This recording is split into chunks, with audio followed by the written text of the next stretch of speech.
Meus queridos, meus amados irmãos em Jesus, nessa tarde, mais uma vez, eu estou nesta localidade para trazer uma palavra da parte de Deus ao teu coração.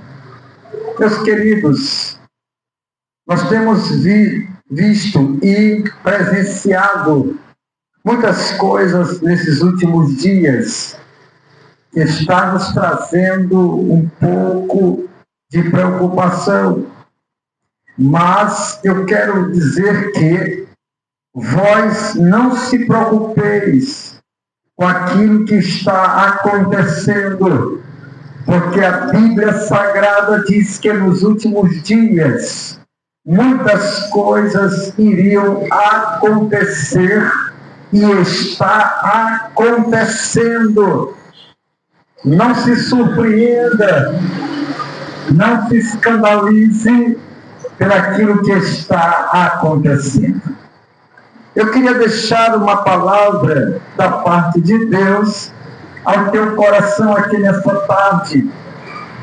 Eu queria compartilhar com vocês no livro de João, capítulo de número 9, o versículo de número 1 em diante. A epígrafe do texto inicial diz: a cura de um cego de nascença, ou seja, uma pessoa desde o ventre da sua mãe já estava com problema visual. A Bíblia diz que ele nasceu sem enxergar a claridade do dia, sem enxergar o seu pai, sem enxergar a sua mãe. A Bíblia vai dizer que este homem nasceu cego de nascença. Este homem não teve o privilégio de conhecer gradativamente o rosto do pai. Este homem não teve a oportunidade de ver o rosto da sua mãe. Esta pessoa não teve a oportunidade de conhecer os seus parentes. Só a Bíblia diz que no caminho, caminhando Jesus, no capítulo 9, versículo 1 de João diz: caminhando Jesus, viu um homem cego de nascença. E os seus discípulos perguntaram: mestre, quem pecou, este ou seus pais, para que nascesse cego? Respondeu Jesus: nem ele pecou, nem seus pais, mas foi para que se manifestassem nele as obras de Deus. Louvado seja o nome do Senhor Jesus. Somente o verso de número 3. Meus prezados amigos em Cristo que me ouvem nesta tarde, você que está na sua residência, que abaixou o volume da sua televisão, muito obrigado por isso. Porque você está dando lugar e crédito, primeiramente, à palavra de Deus. A Bíblia diz que quem é de Deus, ouve a palavra de Deus. E quem não é de Deus, também, se quiser ouvir, pode parar e ouvir a palavra de Deus. João escreve no capítulo 9 a respeito do fato histórico de uma pessoa que denomina nasceu cego. Eu falei que esta pessoa, ao nascer, somente ouvia o som das pessoas, conhecia a voz da mãe, esta pessoa conhecia a voz dos pais, essa pessoa conhecia a voz dos amigos, a voz dos familiares, esta pessoa somente ouvia vozes e sabia quem era que estava falando com ele, mas esta pessoa não teve o privilégio que eu e você, ao nascer, tivemos. Nós tivemos o privilégio de olhar e ver o rosto dos nossos pais. Pelo menos, eu tive o privilégio de até 10 anos de idade conhecer meu pai. Até 10 anos eu via. Depois, infelizmente, eu não pude mais vê-lo. Mas um dia eu creio que estarei a vê-lo novamente, da forma como Deus quer que a gente olhe ele um dia que a gente se encontrar na eternidade. Mas eu louvo a Deus, porque da minha mãe eu tive o privilégio de até 22 anos de idade, eu tive o privilégio de vê-la, conhecê-la, conversar com ela, ter uma intimidade com ela, ter meus momentos com ela, no momento de dor, no momento de solidão, no momento de angústia, mas também nos momentos bons, nos momentos de alegria. Eu tive este privilégio de conhecê-la até 22 anos de idade, mas depois aprove a Deus a tomá-la para si. Mas um dia também estarei junto dela na eternidade, vivenciando também com ela. Eu tive este privilégio, você teve este privilégio, nós temos este privilégio, mas muitos não teve porque nasceu cego de nascença. Esse homem nasceu cego, mas uma coisa triste e lamentável é quando os discípulos que estavam ao lado de Jesus chegam para este homem, encontram-o cego. Como sabia que ele era cego de nascença? Jesus sabia. Mas eu acredito que para os discípulos saber que este homem ele era cego de nascença, lógico, teve um diálogo entre eles. Lógico, alguém pergunta para ele: você é cego ou ficou cego? Lógico que ele vai dizer: não, eu nasci cego. Quando ele fala estas palavras para os discípulos olham para Jesus e dizem assim: e aí, mestre? Quando esse homem responde a pergunta dos discípulos, de imediato os discípulos olham para Jesus e diz: Jesus, este homem nasceu cego, foi por causa dos pecados. Jesus responde na mesma hora. Se nós lermos aqui, nós vamos ver que os discípulos fizeram a pergunta para Jesus. Olha só a pergunta: quem pecou? Quem foi que pecou? Foi ele que pecou ou foi seus pais que pecaram para que ele nascesse cego? A pergunta dos discípulos. Os discípulos pensavam que ao pecar o homem nascia cego. Quando o homem pecava, para eles tinha que nascer com alguma deficiência. Quando o homem pecava, na visão dos discípulos, o homem tinha que nascer com alguma anomalia ou com algum defeito físico. Jesus, na mesma hora, desmascara-os. Na mesma hora, Jesus dá um relato e diz: ele não pecou e nem seus pais pecaram para que ele nascesse desta maneira. Meus queridos, meus amados, eu sei que tem muitos que nascem cegos, outros ficam cegos, outros por desobediência, ou até mesmo por não se cuidarem, acabam ficando cegos. Mas não foi o caso deste homem. Este homem já nasceu Desde o ventre da sua mãe, ao formar-se, ao desenvolver-se, ao crescer-se dentro do ventre, já não enxergava, só escuridão.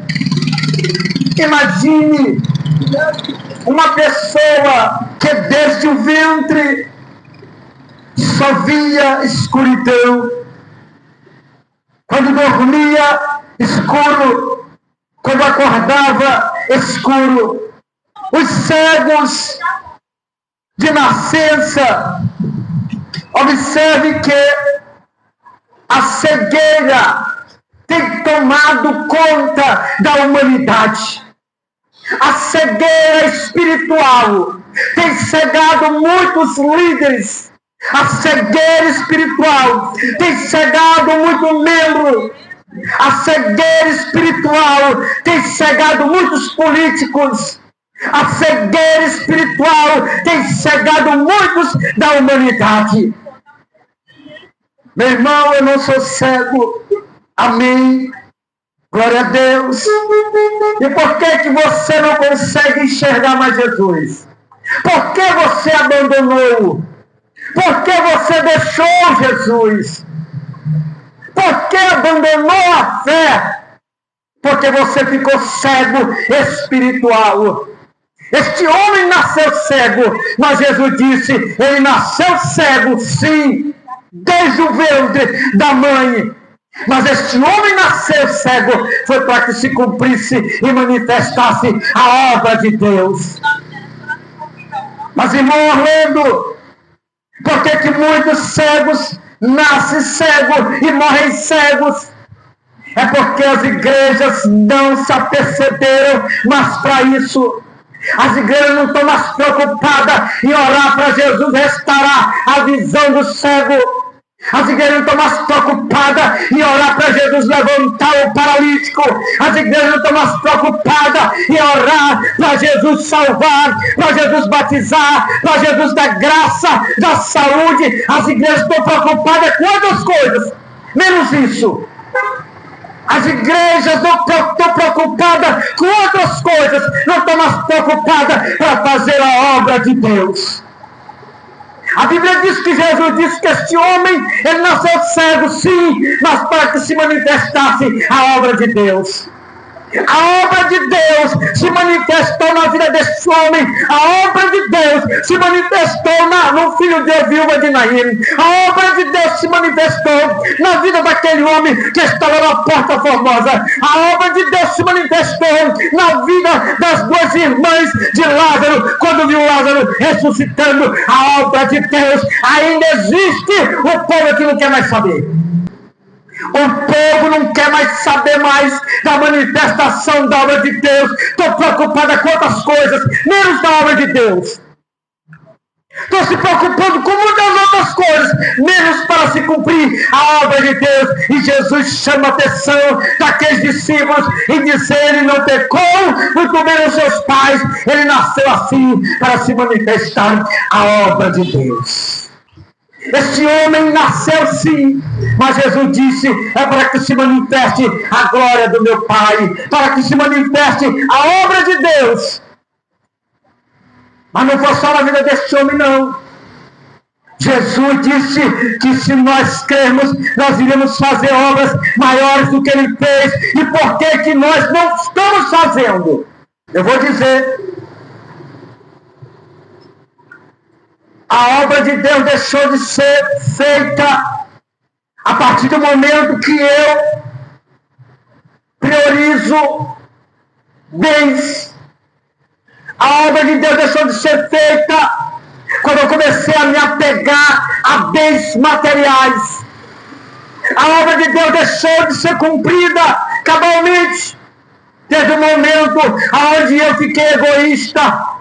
Se eu não consigo fazer nada para o próximo, como eu posso dizer que eu amo a Deus, que não vejo, e para o meu próximo que eu estou vendo, eu não consigo fazer nada de bom para ele? Então nós não amamos a Deus. Porque a obra de Deus tem que ser manifestada. E só se manifesta quando nós priorizamos aquilo que Deus quer para nossas vidas. É quando nós nos deixamos ser usados por Deus. Mas a partir do momento que eu me acho que eu sou sendo usado por Deus e quero ser mais do que Deus, e aí acaba a obra de Deus. E aí acaba a obra de Deus e começa um ciclo da obra dele mesmo. Muitos líderes, eu vou bater de novo nessa tecla, muitos líderes não querem ouvir mais de ninguém, porque se acham autossuficientes, capazes de tudo. Não tem mais unção, não tem mais unção para mandar cego olhar, ver, não tem mais unção para mandar cego enxergar, não tem mais unção para mandar aleijado andar, não tem mais unção para expulsar demônios. A obra de Deus se manifesta é quando Jesus chega. Quando o homem chega e não deixa Jesus chegar, esse homem está perdido. Porque a obra de Deus tem que se manifestar aqui, ó. Na Bíblia Sagrada diz, no versículo 3, Jesus responde, nem ele, nem seus pais, mas para que se cumprisse as obras de Deus. As obras de Deus, ela tem que ser cada vez mais se cumprir nas nossas vidas. A obra de Deus tem que ser manifestada nos nossos dias. A obra de Deus tem que estar andando junto conosco. Enquanto o povo estiver alicerçado em outras coisas, nunca vai poder ser usado para fazer a obra de Deus. A obra de Deus acompanha os sinais. Jesus disse, olha, os sinais acompanham a manifestação da glória de Deus. O cristão que se separa para Deus tem que ser um cristão cheio da graça. Tem que ser um cristão amoroso. Tem que ser um cristão paciente. Tem que ser um cristão de coração bondoso. Não dizer que é cristão, mas é mau com o vizinho, é mau com os parentes, é mau com seus familiares, que acha que só ele tem e despreza todo mundo. Isso não vai se manifestar a obra de Deus nunca na vida dessas pessoas. Porque a obra de Deus se manifesta na vida daqueles que precisam. Mas infelizmente, a obra de Deus tem ficado para o segundo plano. A verdadeira obra de Deus tem ficado para o segundo plano. Porque Jesus diz, manifestem nele as obras de Deus. As obras de Deus. Cadê as obras de Deus? Cadê as obras de Deus? Aonde nós encontramos obras de Deus? Está escasso. Está muito escasso. Sabe por quê? Porque muitos achismos, muitas ideologias humanistas, muitos preconceitistas estão destruindo altares, trazendo um fogo estranho para os altares. É por isso que não se manifesta a obra de Deus. É porque os altares estão cheios de fogos estranhos. Se corrompem, se vendem e traz sujeira para os altares, trazendo frieza espiritual, distanciamento do homem para com Deus. É por isso que as obras de Deus deixaram de ser manifestadas. Meus queridos, é lamentável, mas é a pura verdade. A pura verdade. Se nós nos chegarmos a Deus, começarmos a fazer a obra de Deus, pode ter a certeza, você pode até ser rejeitado pelo homem, mas por Deus você não vai ser rejeitado não. Porque você está fazendo as obras de Deus, está se colocando na posição para que se manifeste a obra do Pai. Que Deus use de bondade e misericórdia para com essas vidas. E que Deus desperte esta geração, e que Deus desperte esta humanidade para se colocar na presença dEle, para que a obra do Pai se manifeste nele e através dele para esta geração. Mas para isso devemos nos purificarmos. Para isso devemos nos limparmos. Para isso que devemos nos separar daquilo que é mundo e nos aproximarmos de Deus para que se manifeste a glória do Pai. Que Deus em Cristo nos guarde, porque esta mensagem de Deus ao teu coração aqui nessa tarde. Foi esta palavra que o Senhor tocou no meu coração para falar. Que Deus nos abençoe, que Deus nos guarde no seu infinito amor. Agora eu quero fazer uma oração por todas as pessoas que estão na sua residência, estão nos seus lares, e ouviram a mensagem de Cristo e colocou no seu coração: eu preciso me limpar, eu preciso me voltar para Deus, eu preciso ter comunhão com Deus, eu preciso se colocar na presença de Deus, eu preciso deixar o pecado do mundo e me converter dos maus caminhos para que a obra de Deus se manifeste na minha vida. Eu espero que você repense e reflita. Jesus quer te usar nesses últimos dias. Louvado seja o nome do Senhor. Querido Deus, muito obrigado, Jesus, pela tua palavra que eu acabei de pregar neste momento. Peço a sua misericórdia, a tua graça na vida de cada um que passou aqui neste local, que ouviu a tua palavra, aqueles que estão na sua residência, que ouviram a tua mensagem. Pai querido, continue a falar nesta localidade, continue a usar, meu Deus, segundo a tua vontade, para que a tua palavra seja transmitida para a glória do teu nome. Deus abençoe a todos, em nome de Jesus. Amém e amém. Glória a Deus por isso. Que Deus nos abençoe.